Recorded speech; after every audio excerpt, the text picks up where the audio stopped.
forma parte elemental del Estado. Todos los pueblos tienen un derecho. Entonces, si nos vamos a proponer quitarle el derecho a los estados, caotizar el derecho, vamos a darnos cuenta que estamos ante un mecanismo que busca romper la manera de llevarse el gobierno en la cual hemos entendido el mundo, en los libros que hemos leído, en las leyes que tenemos. Veamos esto. Estamos hablando que la guerra cambió. No necesitamos para la guerra tener cuerpos presentes, no necesitamos ejércitos, podemos hacer guerras a distancia. Las guerras a distancia que cada día tienen más recursos, estamos hablando de los recursos a la tecnología, estamos hablando de la posibilidad de la guerra a distancia. ¿Cuáles son las guerras que en la actualidad hay en América Latina? En América Latina hay procedimientos de guerra híbrida en pleno desarrollo. Generalmente los asociamos con los procesos de guerra al narcotráfico, que han traído una enorme cantidad de muerte al continente. Igual a este momento vamos a darnos el espacio a estas formas que son distintas. El lawfare o guerra jurídica, en una primera dimensión que tenemos en la lámina, se refiere a un método de guerra no convencional en el que la ley es usada como un medio para conseguir un objetivo militar. ¿Dónde nace este concepto? Este concepto se encuentra en un libro de 1999 llamado Guerra sin restricciones. Generalmente se había limitado al espacio militar hasta que en el 2001 Charles Duchamp, quien es un miembro de la Escuela de Derecho de la Universidad de Duke, un punto muy importante para el USAID, va a empezar a hablar de esto en otros foros. Allí nosotros vamos a darnos cuenta que hay un proceso que para Tilio Borón es similar a lo que en el pasado hizo la Escuela de las Américas con los militares. No se trata ahora de adoctrinar militares para que favorezcan la hegemonía de Estados Unidos, se trata de adoctrinar jueces y fiscales principalmente. Vemos una noción más completa que está en ese informe del encuentro de expertos de Cleveland que se realizó en septiembre de 2010. Allí nosotros vamos a darnos cuenta de que se trata de una técnica de uso ilegítimo del derecho interno o internacional con la intención de dañar al oponente. Se trata entonces que hay una modificación en la herramienta con la cual yo estoy lesionando. Se trata de obtener, de nuevo citando a Borón, lo que antes hicieron en América Latina los golpes militares. Yo puedo cambiar un gobierno que no me conviene en base a sus propias instituciones jurídicas. ¿Dónde aparece esto en los medios? ¿Dónde lo empezamos a ver en el continente? Hay quienes hablan que el golpe de Estado parlamentario contra Lugo fue un ejercicio de guerra jurídica. Nunca se dieron todas las instituciones y todos los supuestos, pero se logra sacar al presidente del Paraguay, se logra hacer de una manera que nadie cuestiona como ilegítima, porque el Parlamento es una instancia de poder democrático, y se logra que no vuelva un movimiento progresista a Paraguay.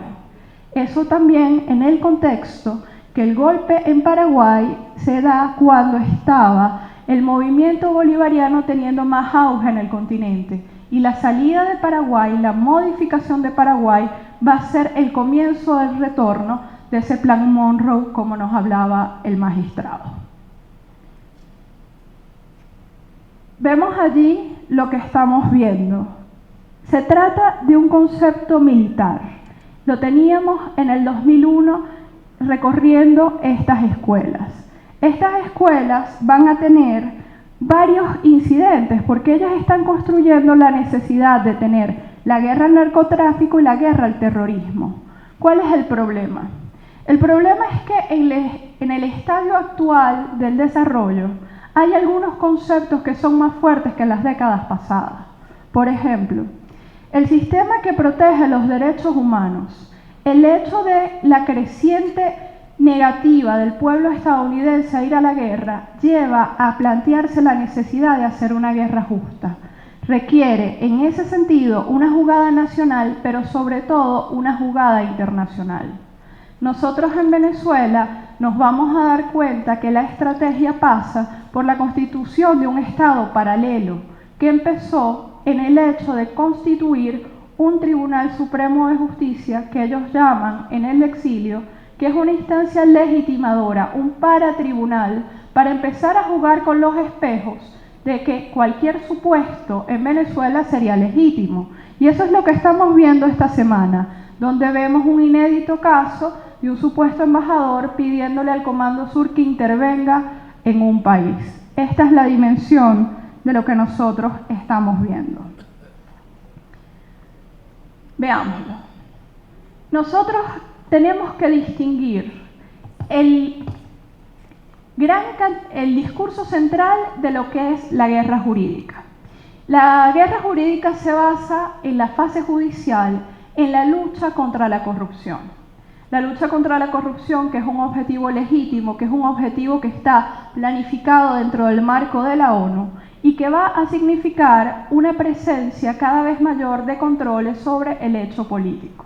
Ahora, no todos los procedimientos judiciales que se hacen en materia de corrupción forman parte de la guerra jurídica.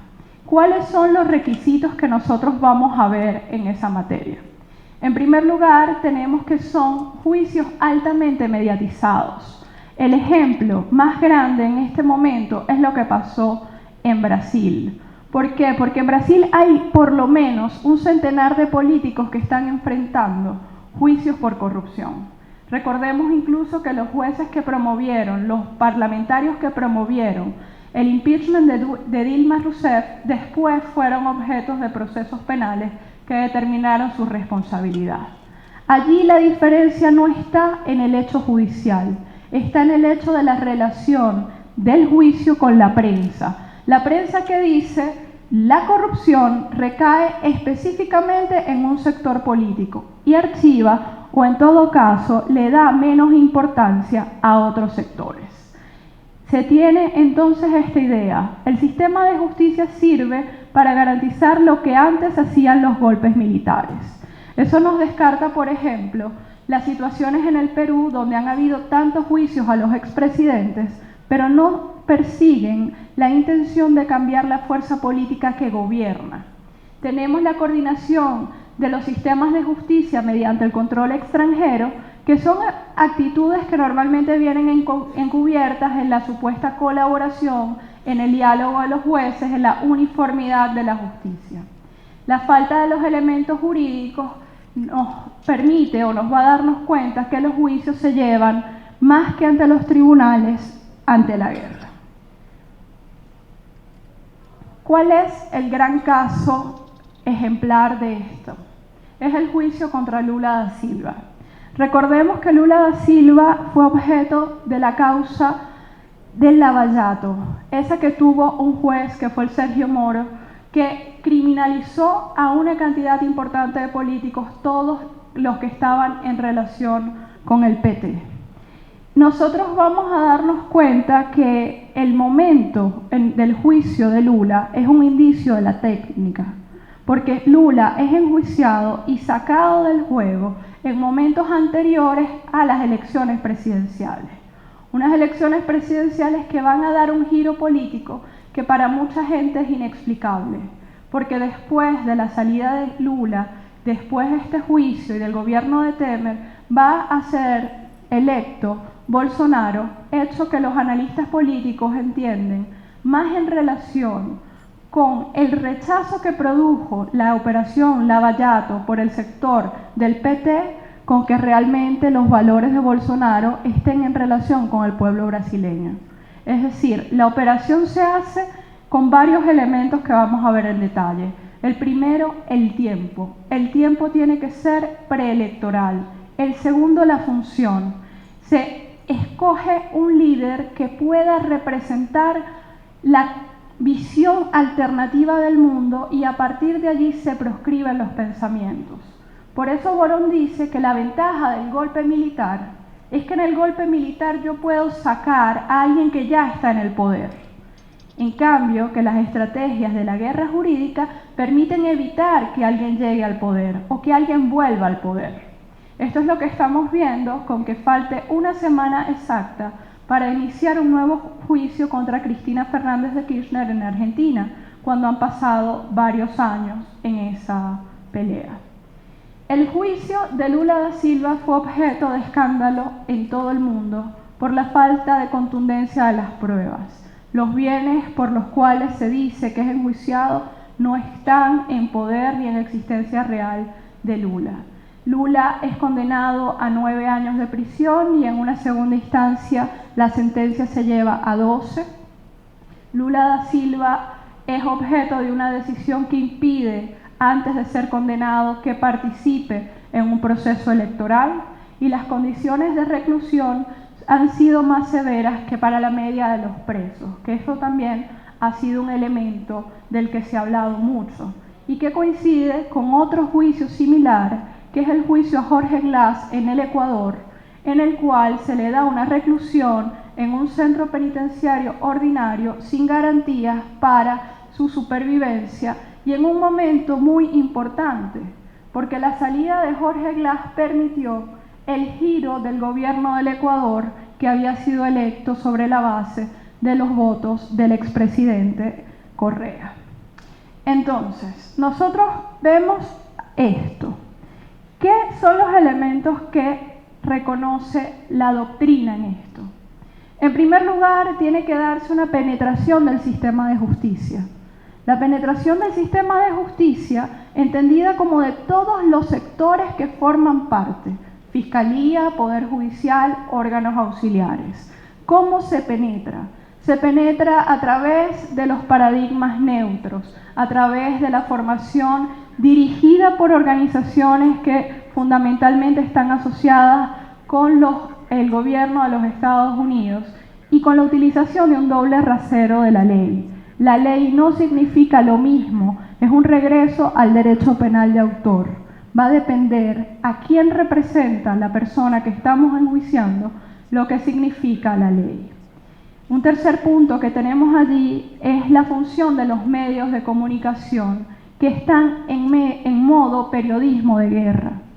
El periodismo de guerra es una manera específica de presentar las noticias, con repetición, con manipulación de los sentimientos de lo bueno y de lo justo, con la idea de hacer sentir que la democracia necesita que esos sujetos salgan de la escena y que el mal mayor lo representa la corrupción. El caso de nuevo de Brasil es utilizado para entender esto. Los gobiernos de Lula y de Dilma, a quien después de ser objeto del impeachment no le es comprobado la autoría de ningún delito, sirvieron para que la gente sintiera que la corrupción era suficiente para negarse a seguir teniendo el estado de bienestar que estaban construyendo y que era mejor una entrega de los recursos a manos extranjeras de cuya corrupción no se habla y por lo cual es mejor hacer la entrega, la privatización, que un recurso directo, un gobierno directo sobre los bienes por parte de integrantes del pueblo.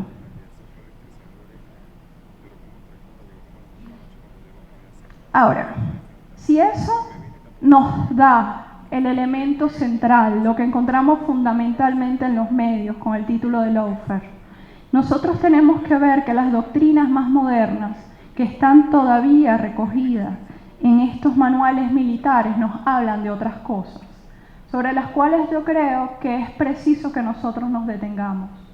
Porque más allá de que nosotros tengamos frente a estos procesos fortalezas, como un poder judicial comprometido con los intereses de la patria, que hacen difícil que esto avance en nuestra sede, nosotros tenemos que reconocer que esto es una estrategia militar y que en nuestro caso, formando parte de la región donde se está perfeccionando el método, se está utilizando a través de la mezcla o la preferencia de otros factores. Si nos fijamos allí, nosotros nos vamos a dar cuenta que se busca la ley como un medio para conseguir lo que de otra manera tendría que conseguirse por la aplicación de la fuerza militar tradicional. Allí vemos la diferencia con eso que les planteaba, que dice Borón, que dice, bueno, la guerra judicial me sirve para dar un golpe militar del que me ahorro los cuestionamientos de tener militares en el gobierno, del que me ahorro los recuerdos de lo que fue el Plan Cóndor con el significado para los derechos humanos. En la visión norteamericana el asunto es mucho más amplio. Entonces, cuando nosotros vemos que se trata de hacer a través del derecho lo que se logra a través de la guerra, nosotros tenemos que hacernos una pregunta. ¿Para qué sirve la guerra? Para nosotros, evidentemente, la guerra no sirve para nada. Lo digo suponiendo que somos pacifistas, como es este pueblo. Nosotros rechazamos el uso de la guerra, pero la guerra sirve para la economía. La guerra tiene defensores que hablan que este es el mecanismo mediante el cual el mundo se mantiene en relativa calma. Algo completamente disparatado para nosotros. Pero eso piensa, por ejemplo, el profesor de Stanford, Ian Morris, quien dice que es a través de la guerra que, aunque hayan absurdas pérdidas de vida, los seres humanos logran vivir en un mundo más pacífico. Como si ellos consideraran que hacer la guerra lejos de mi casa me garantiza a mí en mi casa un estado de paz. ¿Por qué? Porque el asfalto barato le garantiza a Nueva York calles más bonitas que Caracas. Entonces hay una justificación de la guerra a la cual nosotros no estamos acostumbrados, además del elemento económico de la guerra. Nosotros no podemos entender la guerra sin la economía. Fundamentalmente, y la misma ONU lo señala, lo pueden leer en los manuales del ACNUR, nos hablan que el elemento económico es uno de los de mayor peso en la guerra. ¿Por qué? La guerra se utiliza para conquistar bienes, territorios, legados e infraestructuras. En muchas ocasiones, señala el ACNUR, la guerra es simplemente un problema de economía. En esta línea, siguiendo con el pensamiento anglosajón, Philippe Le Villon nos va a decir que esta es la causa por la cual, a mayor riqueza en recursos naturales, mayor será el riesgo de ese territorio de estar en guerra. ¿Guerras cómo? ¿Guerras de intervención, de invasión directamente? No necesariamente, porque volvemos al cuestionamiento moral del procedimiento. Entonces allí nosotros nos vamos a dar cuenta que para construir la guerra se requieren varios juegos jurídicos. Por ejemplo, si nosotros revisamos los anuarios de Derecho Comparado de la Universidad Autónoma de México, nosotros nos vamos a dar cuenta que allí existe una justificación mediante la cual se habla de por qué para una intervención hoy en día se requiere primero un grupo de países que la apoyen. Simplemente porque una agresión que es originada por un país es un delito a los efectos del Estatuto de Roma y los documentos conexos. Entonces, para yo construir una intervención, si no logro la legalidad que me lo otorga el Consejo de Seguridad, tengo que construir la legitimación.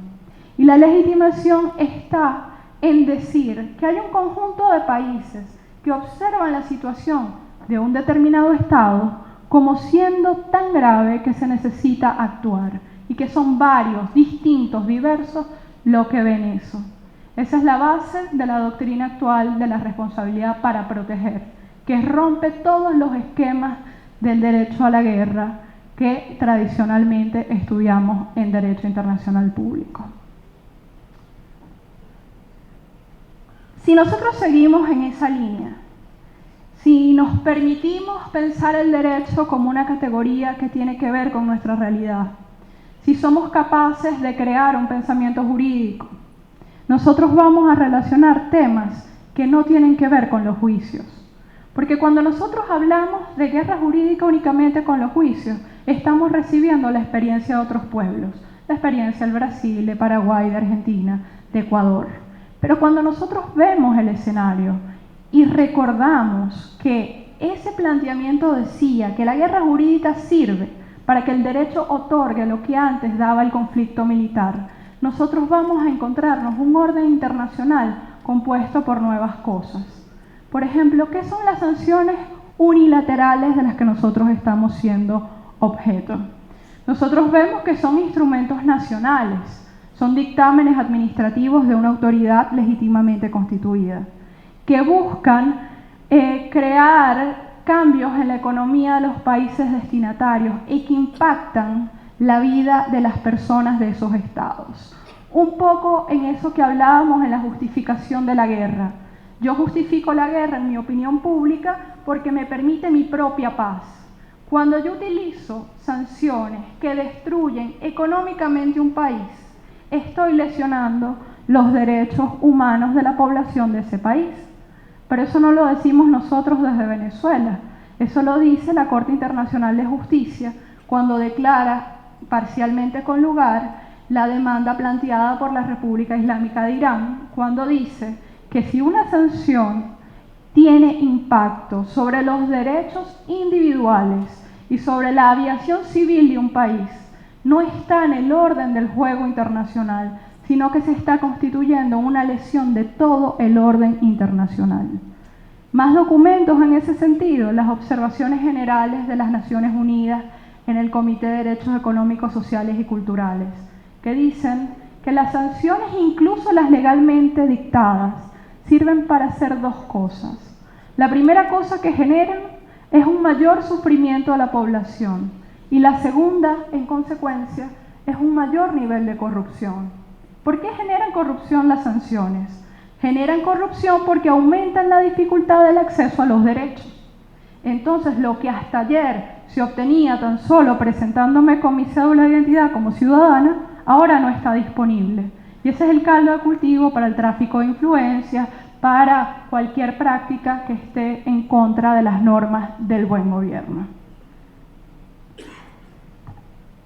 Siguiendo en este tema, en esa ruptura del derecho internacional, en ese aprovechamiento de un derecho nacional para destruir el derecho internacional y obtener lo que antes hacía con la guerra, hay otro concepto que está empezando a emergir, el concepto del fake law o falsa ley, tergiversación del derecho.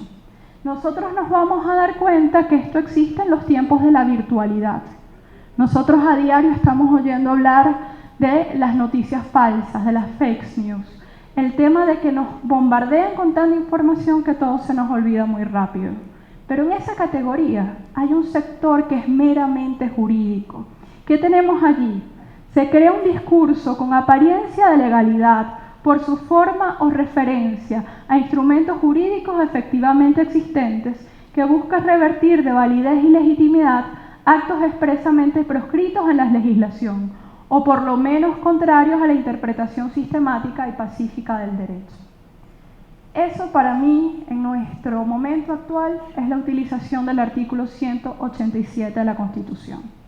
Nosotros no podemos entender que pueda haber una intervención legal o constitucionalmente constituida, y nosotros muchas veces creemos que es suficiente con que en Venezuela, en el foro de los juristas, a nadie, por mucho que esté en contra del gobierno, se le ocurre decir que eso es una interpretación válida. Pero, si nosotros vamos a lo que pasó a comienzos de esta semana, tomo una frase del canciller de Rusia.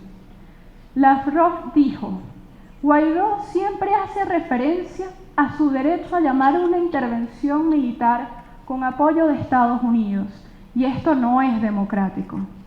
La utilización de un discurso que dice: yo no soy quien tome tu embajada, soy yo simplemente obedeciendo lo que tus leyes dictan y tus autoridades legítimas permiten, que tomo como si fuera un desalojo, una misión diplomática. Esta frase nosotros la debemos tomar en relación con lo que tenemos que hacer como juristas, porque tomando eso, nosotros que tenemos una formación anclada en el pensamiento de Kelsen, para Kelsen en 1948, el tema de la paz era fundamental en el derecho, y nos dijo, por el contrario, que el derecho era un mecanismo para lograr la paz, es decir, un sistema normativo que tenía valores, que debía controlarse y que debía servir de freno a los horrores que pasó en el pasado. Nosotros estamos más bien en el campo de lo contrario. El derecho puede ser una herramienta de destrucción. La pregunta es si eso es derecho. Ahí, volviendo a esos textos que vemos en filosofía, pienso que es importante que nosotros recordemos ideas como las planteadas por Ihering, quien nos dijo: ningún pueblo puede, en caso alguno, abandonar la defensa de su derecho. Eso nos plantea que al tema de la seguridad nacional le falta una dimensión jurídica a aterrizar en este tipo de foros.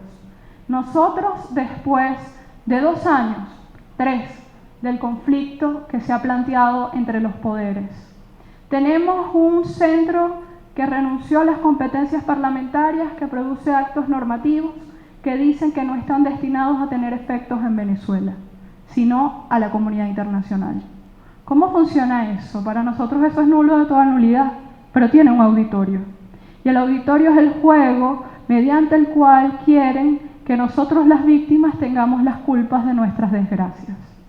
Esa función nos lleva a identificar el discurso, pero identificar los sujetos. ¿Qué relevancia tiene una estructura paralela del Tribunal Supremo de Justicia? ¿Qué relevancia tiene una estructura paralela de Presidencia de la República? Y nosotros allí volvemos a caer en temas menos jurídicos. Nos damos cuenta que esa fue la estrategia que, como les planteaba al comienzo, permitió que nosotros hoy en día sepamos que Libia existe en el mapa, pero que no sea un Estado. Porque el Estado es fundamentalmente una ficción jurídica, nos lo decía la teoría del derecho constitucional. En esa acción, en la acción de la resistencia, en la acción de tener una visión crítica sobre nuestras instituciones y darnos cuenta que Venezuela hoy defiende principios que no se defienden. Buena parte de nuestro derecho constitucional y administrativo lo tomamos de Francia, y Francia renunció a eso frente a la primacía del neoliberalismo.